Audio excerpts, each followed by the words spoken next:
हरि ओं गजाननं भूतगणाधिसेवितं कपित्थजम्बूफलचारुभक्षणं उमासुतं शोकविनाशकारकं नमामि विघ्नेश्वरपादपङ्कजं।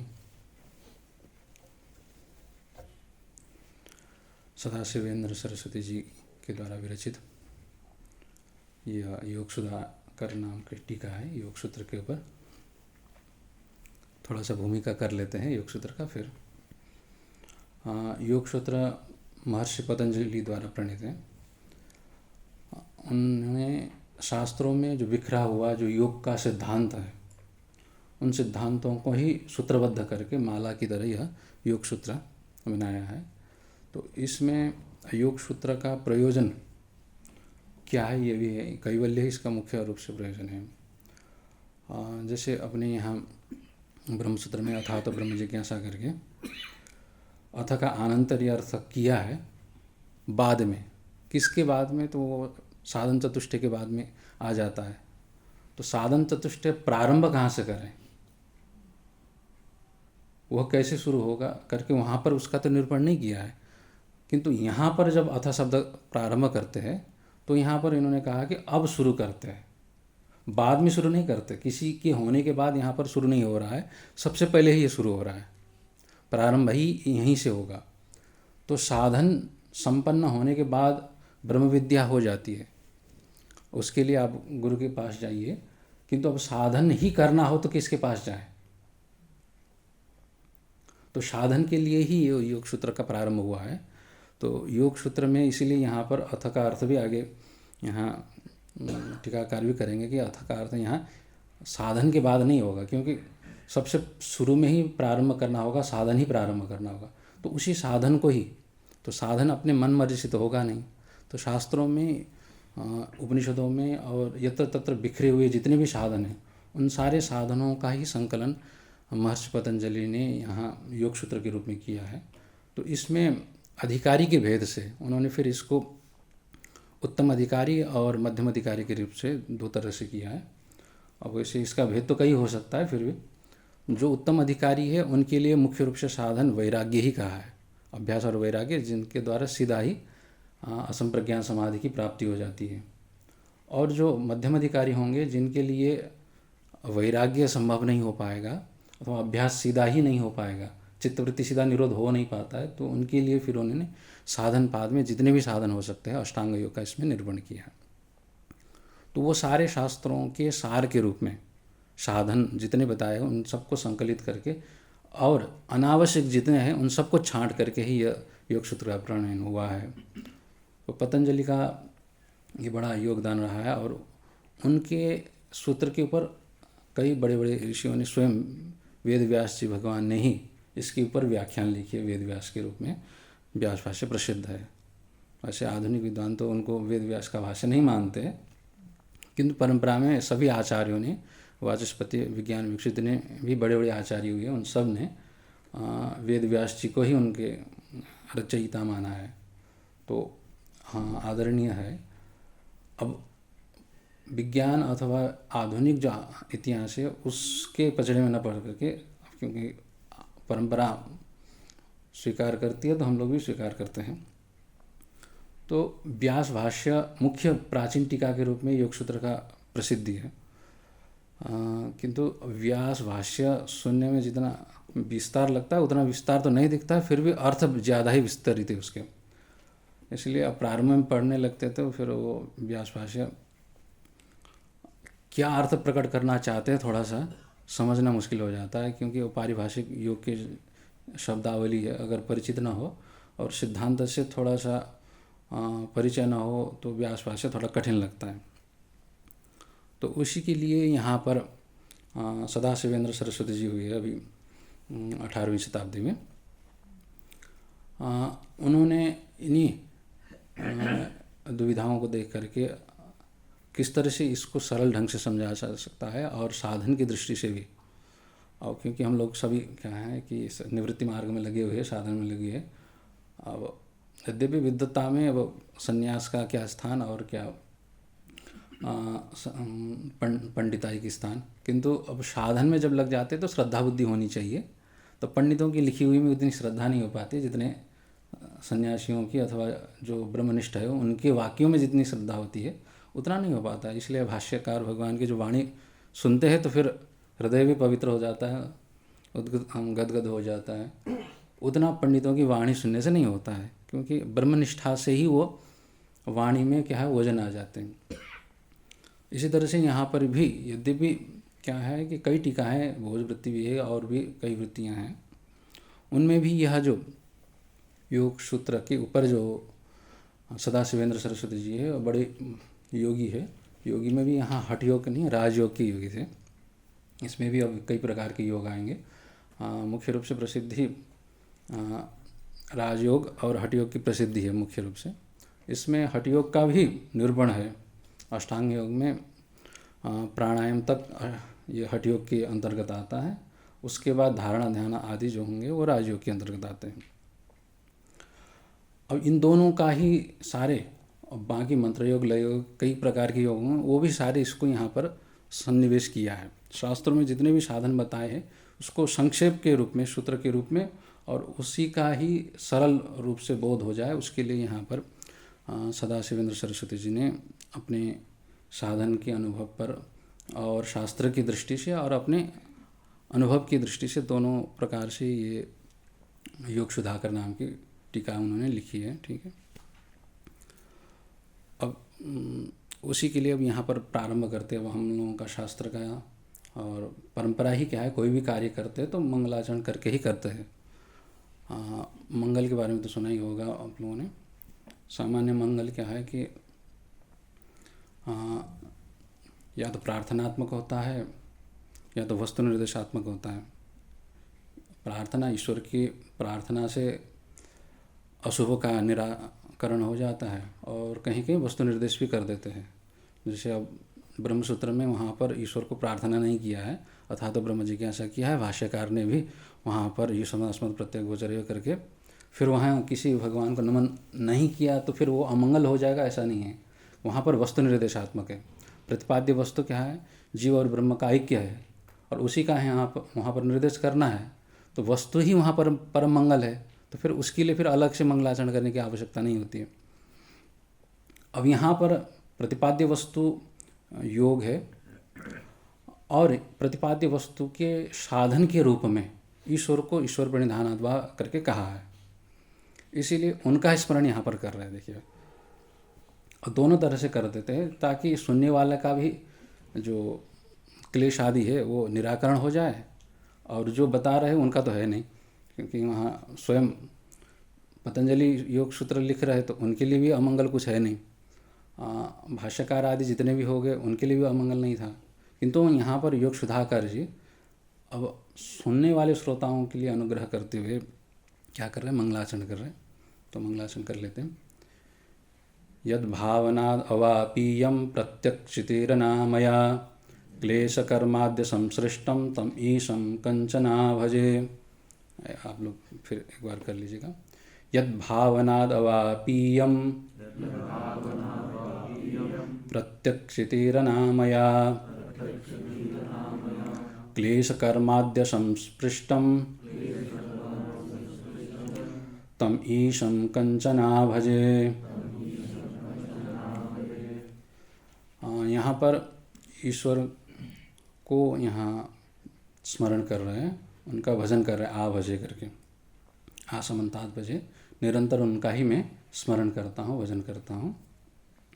और यहाँ पर चूँकि योग का प्रकरण है तो भजन का अर्थ क्या होगा, तस्य वाचक प्रणवः करके भजन करने की प्रक्रिया क्या बताया था कि तज्जपस तदर्थ भावनम। यहाँ पर भजन का अर्थ यही होगा कि प्रणव का जप और उस प्रणव के अर्थ का चिंतन ही यहाँ पर भजन है, क्योंकि शास्त्र के अनुसार सबका अर्थ अलग अलग। अब भक्ति मार्ग में जाएंगे तो फिर भजन का अर्थ अलग हो जाएगा।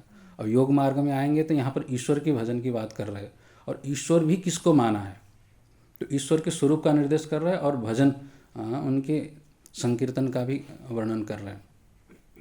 और उनसे प्रार्थना कर रहे हैं कि यद भावनाद अवापीयम, जिनकी भावना करने से, अब जिनकी चिंतन करने से ही उन्होंने क्या किया है, प्राप्त कर लिया। क्या प्राप्त कर लिया है, तो प्रत्यक्षित ही, प्रत्यक्ष चैतन्य को प्राप्त कर लिया। प्रत्यक्ष चैतन्य मतलब यहाँ पर जीव का अपना जो स्वरूप है उसको प्राप्त हो गया है। तो ईश्वर प्रणिधानाद वा करके जो सूत्र में ईश्वर के प्रणिधान से उस तत्व की प्राप्ति होती है।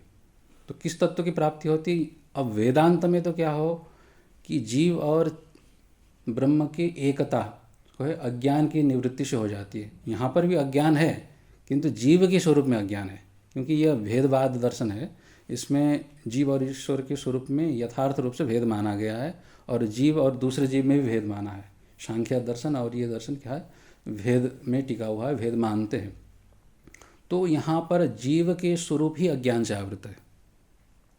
जैसे वेदांत में जीव का स्वरूप जिस तरह से माना है शुद्ध बुद्ध मुक्त स्वरूप, किंतु माया से ढका हुआ है, उसी तरह से यहाँ पर भी चेतना का स्वरूप क्या है, शुद्ध ही माना है, केवल ही माना है, किंतु तादात्म्य हो जाता है शरीर से, ये भी मानते हैं। यहाँ पर अज्ञान मान लेते हैं। बिना अज्ञान के कहीं पर भी काम नहीं चलता है। किसी भी दर्शन में जाइए सबके पास अज्ञान है, किंतु अज्ञान के स्वरूप थोड़ा थोड़ा अलग हो जाता है। यहाँ पर भी जीव का स्वरूप अज्ञान से आवृत है, इसीलिए वो क्या कर लेता है कि दूसरे में प्रतिष्ठित हो जाता है। तो प्रत्यक्ष चेतन प्राप्त तो सबको है, अपना स्वरूप किसी को भी प्राप्त नहीं है ऐसा तो नहीं कह सकते। सब अपने आप को प्राप्त कर चुके हैं होते हुए भी, किंतु अनामया, आमय से युक्त होकर के प्राप्त हो जाता है। जैसे अपने स्वरूप को देखा जाए तो हम अपने आप को क्या है, शरीर के साथ, मन के साथ, अहंकार के साथ जोड़ करके ही अपना स्वरूप को देखते हैं। शुद्ध स्वरूप नहीं दिख पाता है। अब यहाँ पर कह रहे कि ईश्वर की भावना से, प्रणव की जप और उसके निरंतर भावना करने से, अर्थ की चिंतन करने से क्या हो गया, जिनकी कृपा से क्या प्राप्त हो रहा है, अपना स्वरूप किस रूप में प्राप्त हो रहा है कि अनामय, आमय से रहित होकर के प्राप्त हो रहा है।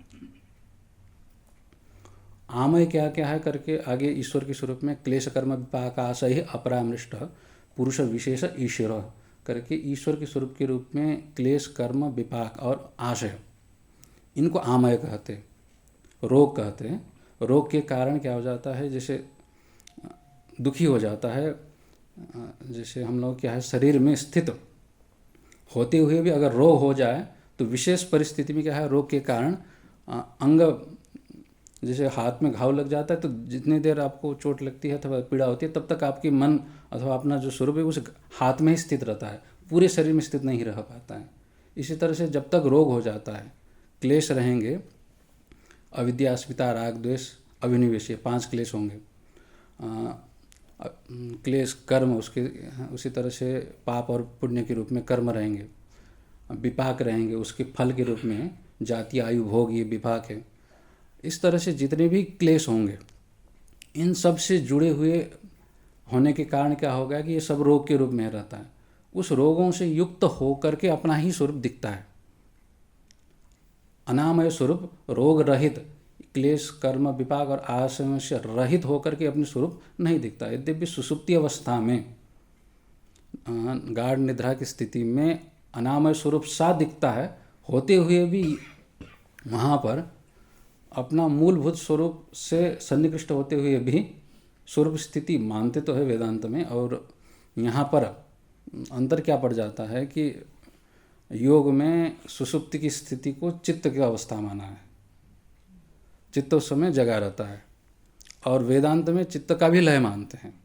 तो दोनों में अंतर है, क्योंकि अब चित्त जो है, यहाँ जब चित्त शब्द का प्रयोग होता है तो यह पांच भौतिक नहीं होता है।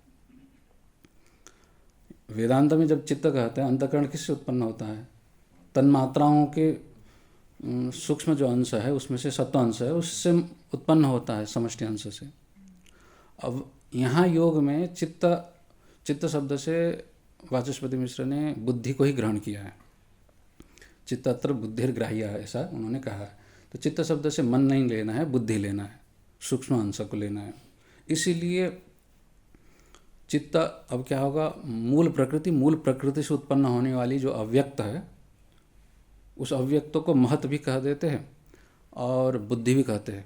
समष्टि और व्यष्टि का भेद तो कर लेते हैं वेदांत के संस्कार से, नहीं तो योग में, सूत्र में अथवा सांख्य कारिका में कहीं पर भी समष्टि व्यष्टि का भेद दिखाया नहीं है किसी टीकाकार बड़े टीकाकारों ने नहीं कहा है। इसीलिए क्या लेना चाहिए कि महत बुद्धि जब ले लेते हैं तो वहाँ पर समष्टि विष्टि का भेद नहीं किया है, तो एक ही महतत्व। अब यहाँ क्योंकि जीव अनंत है तो अनंत महतत्व मानने पड़ेंगे वहाँ। उस महतत्व को ही बुद्धि के रूप में कहा है, और वो बुद्धि क्या है? सूक्ष्म है। महत के बाद अहंकार उत्पन्न होता है और अहंकार से मन उत्पन्न होता है। अब यहाँ ये जो मन है अहंकार से उत्पन्न हुआ है, और उस अहंकार के बाद फिर पंचभूत उत्पन्न होते हैं यहाँ योग की प्रक्रिया के हिसाब से, सांख्य की प्रक्रिया के हिसाब से। अब वेदांत में क्या हो जाता है कि तस्माद वा ये तस्माद आत्मनः आकाश संभूत, ठीक है, अव्याकृत से आकाश उत्पन्न होता है, ये तन्मात्राएं उत्पन्न होती है ना, सूक्ष्म भूत, और उन सूक्ष्म भूतों से फिर उसमें से जो सप्तांश होगा उनकी समष्टि से अंतःकरण उत्पन्न होता है। तो फिर वह चित्त क्या होता है? लय होता है सुषुप्ति अवस्था में। यहाँ पर चूँकि ये बुद्धि है, तन्मात्राओं का भी कारण के रूप में इन्होंने माना है, इसलिए उसका लय नहीं होता है, उसकी वृत्ति की बात यहाँ चल रही है। तो उस बुद्धि का तो लय नहीं होता, तो स्वप्न अवस्था और सुषुप्ति जो अवस्था है उसमें चित्त की वृत्ति बनी रहती है यहाँ।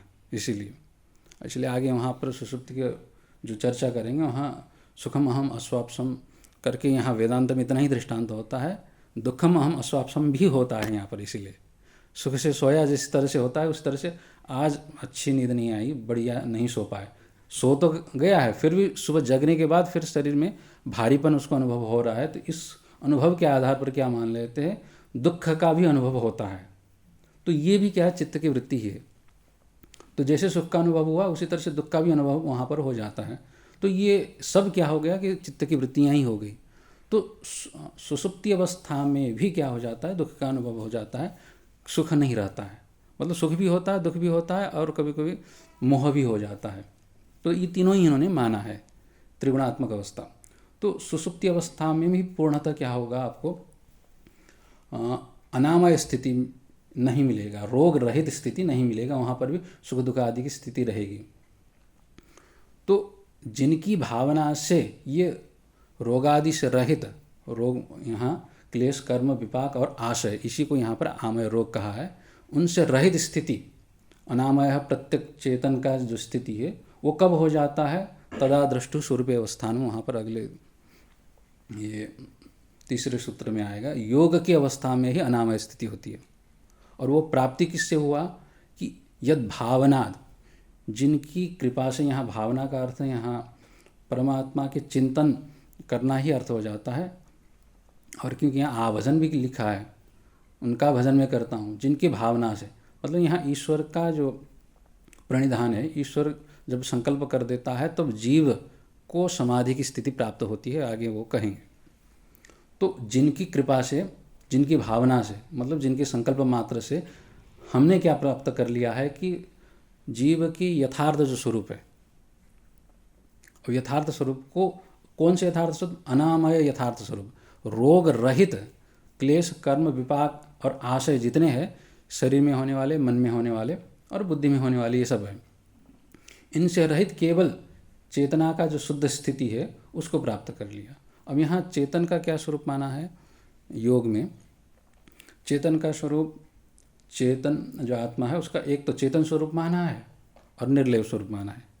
और वेदांत में आत्मा का जो चेतना का जो स्वरूप है उसको एक तो सत्ता रूप माना है, एक आनंद रूप भी माना है और चैतन्य रूप भी माना है। यहाँ पर योग में और सांख्य में आत्मा का आनंद स्वरूप को लेकर के कोई विवरण नहीं किया है कि आनंद स्वरूप है या नहीं है करके, किंतु चेतना और सत्ता स्वरूप दो स्वीकार किए गए हैं। इसमें कोई विवाद ने बार बार उठाया है। और आनंद स्वरूप क्योंकि श्रुति कहती है तो वेदांत में स्वीकार्य है, और यहाँ पर स्वीकार्य भी अब है या नहीं है उसके विषय में ये मौन है। खंड नहीं मानते इसलिए शायद आनंद नहीं मान पाते हो, खंड हो गया तो फिर आनंद खंडित हो जाए। हाँ, तो उन्होंने इस विषय में मौन ही रहे हैं। और यहाँ पर केवल दुख जिससे होता है उसका निवारण करना है, इतना ही कहना है। दुख क्योंकि चित्त की वृत्ति के कारण होते हैं, उसकी निवृत्ति होती है। और कैवल्य में सुख होता है नहीं होता है ये नहीं कह रहे, क्योंकि अब इष्ट क्या होता है? जैसे सुख प्राप्ति इष्ट होता है उसी तरह से दुख निवृत्ति भी इष्ट है। चाहते हैं हम लोग क्या है कि दुख हटे, ये भी तो चाहते हैं, सुख मिले यह चाहते हैं, ये ठीक है। इसीलिए आत्मा आनंद स्वरूप हो तो वो सुख रूप होगा, तो वो प्राप्ति का विषय बन जाता है।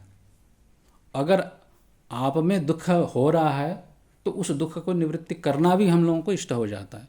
तो यहाँ पर मुख्य किसको ध्यान केंद्रित कर रहे हैं कि दुख निवृत्ति करना ही यहाँ योग का मुख्य उद्देश्य दिख रहा है। और वेदांत में दुख निवृत्ति पूर्वक परम सुख की प्राप्ति वो उद्देश्य हो जाता है।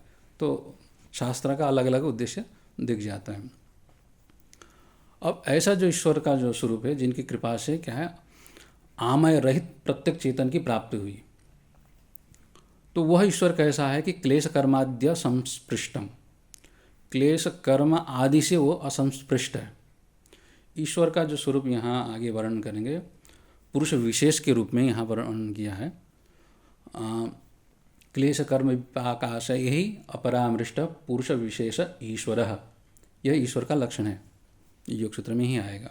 तो उसी को ही संकेत करते हुए कह रहे हैं कि जो क्लेश कर्मादि, आदि शब्द का प्रयोग किया, आदि से क्लेश कर्म विपाक और आशय, ये भी ले लेना चाहिए, इससे असंस्पृष्ट है। स्पर्श तो यद्यपि चेतना इधर जो जीव में भी नहीं है, किंतु अविद्याकृत स्पर्श यहाँ हो जाता है, और मुक्त जो हो जाते हैं उनमें भी स्पर्श नहीं होता है अविद्याकृत। अब यहाँ पर किस प्रकार का स्पर्श रहित लेना चाहिए ईश्वर को, जो पहले भी नहीं था, अभी भी नहीं है और बाद में भी नहीं होगा। तो ये कालिक जो असंस्पर्श है, इस तरह का असंस्पर्श क्या है ईश्वर में। क्लेश कर्मादि से जो तीनों कालों में असंस्पृष्ट है। क्लेश से क्लेश का अर्थ होता है अविद्या, अस्मिता, राग, द्वेष और अभिनिवेश, ये 5 क्लेश आ जाते हैं। इन क्लेश के से जो असंस्पृष्ट है, जिसमें ये क्लेश नहीं रहता है, जिसमें अविद्या नहीं रहती है, राग नहीं रहता है, द्वेष नहीं रहता है, अभिनिवेश नहीं रहता है,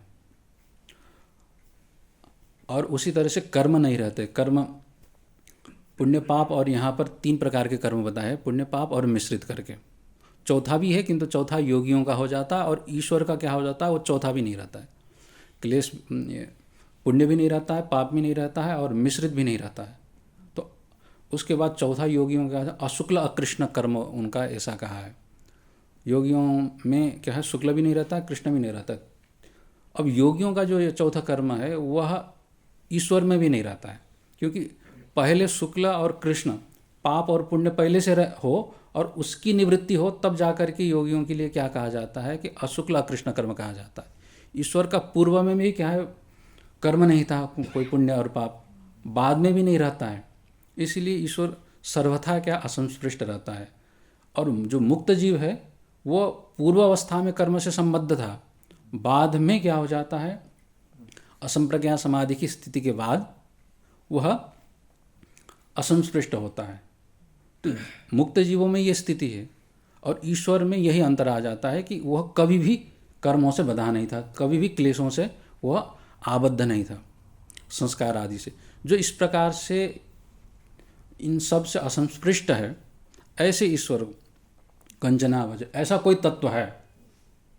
अब यहाँ ईश्वर को इस तरह से माना है, अब ईश्वर को सर्वज्ञ भी माना है और वो अनुग्रह करने में सक्षम भी यह माना है। इसके बाद फिर ईश्वर सृष्टि करता है या नहीं करता, इस विषय में ये भी मौन है। इसीलिए ईश्वर, अब सांख्य वाले क्या करते हैं कि चूंकि यह जगत तीनों गुणों की परिणति है, और परिणति केवल चेतना की उपस्थिति में हो जाता है। अब चेतना जीव के रूप में भी है, ईश्वर के रूप में भी है, तो ईश्वर नियंत्रण करता है करके सर्वत्र यही शासक के रूप में पंचकृत्य करके माना है ना, जगत की सृष्टि स्थिति संहार निग्रह और अनुग्रह, ये माना है शाक्त दर्शन में। किंतु यहाँ पर इस विषय को लेकर के सृष्टि स्थिति संहार ईश्वर करता है नहीं करता है, इस विषय में योग क्या मौन है। सर्वज्ञ माना है इन्होंने, क्योंकि जीव को अनुग्रह करने की शक्ति माना है ईश्वर प्रणिधानाद्वाह करके। ईश्वर के प्रणिधान से क्या हो जाता है कि ईश्वर आवर्जित हो जाता है, ऐसा उन्होंने लिखा है। तो ईश्वर का जब आप इस तरह से प्रणव के जब और उसके अर्थ के अनुसंधान करते हैं, तो ईश्वर अपने ओर आकृष्ट हो जाता है, तो वह अनुग्रह करता है, ये माना है।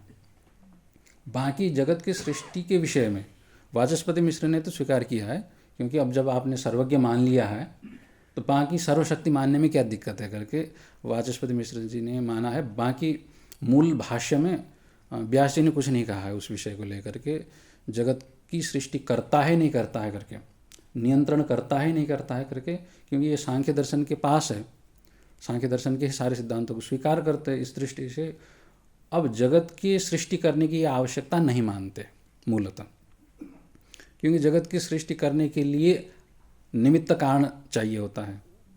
निमित्त कारण क्या, चेतन के रूप में जीव उपस्थित है और उसके लिए फिर जीव का कर्म भी वहाँ पर उपस्थित है। और जगत क्या है, स्वतः ही परिणति उसका परिणाम हो जाता है, प्रकृति का ये स्वभाव ही है। इस दृष्टि से क्या है कि जगत को सृष्टि करने वाले अतिरिक्त तत्व के रूप में ये ईश्वर को नहीं मानते सांख्य वाले। योग वाले इस विषय में मौन हो जाते हैं। अब यहाँ पर इतना ही कहेंगे कि जीव के जो कर्म आदि के कारण जो प्रतिबंध हो जाता है, उस प्रतिबंध को हटाने में ईश्वर समर्थ है, वो प्रतिबंध को हटा देता है, ये स्वीकार कर लेते हैं। तो इसीलिए यहाँ पर उस ईश्वर के विषय में क्योंकि और कुछ कहा नहीं जा सकता, अनुग्रह जरूर करता है, ये देखने में आ जाता है, ये अनुभव पर टिके रहते हैं। जगत की सृष्टि किया नहीं किया, अब इस विषय में श्रुति प्रमाण है, क्योंकि ये जगत में इस तरह के हम लोगों को दिखता भी नहीं, किंतु ईश्वर अनुग्रह करता हुआ दिख जाता है।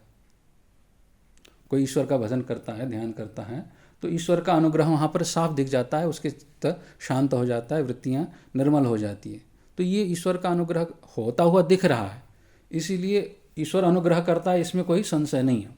सृष्टि करता है नहीं करता है इस विषय के लेकर मौन हो जाते हैं। अनुग्रह करता है कि नहीं करता है, वो करता है। तो इस तरह का जो ईश्वर है, ईश है। और क्योंकि यहाँ ईश शब्द का प्रयोग किया है, इस शब्द का अर्थ ही होता है जो स्वामी होता है अथवा जो शासन कर सकता है, वही ईश होता है।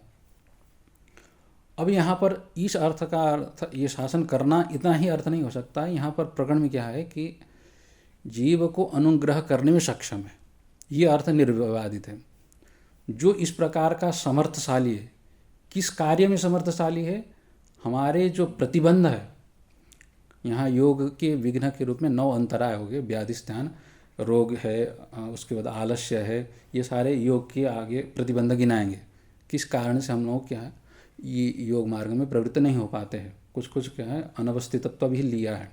अभ्यास करते करते अगर किसी भूमिका में हम नहीं पहुंच पाते हैं, हो नहीं रहा है, तो वो भी प्रतिबंधक हो जाता है। इतने साल किया कुछ नहीं हुआ, अब इस तरह से जब हो जाता है तो फिर वो भी प्रतिबंधक के रूप में उपस्थित हो जाता है।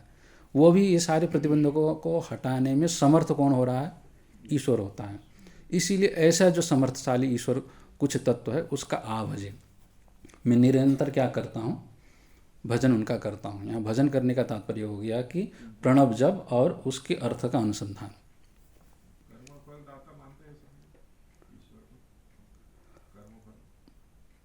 कर्मफल दाता के रूप में ईश्वर को स्वाभाविक रूप से तो माना जाता है, किंतु यहाँ पर केवल क्या अनुग्रह करता इतना ही मान है, मौन है।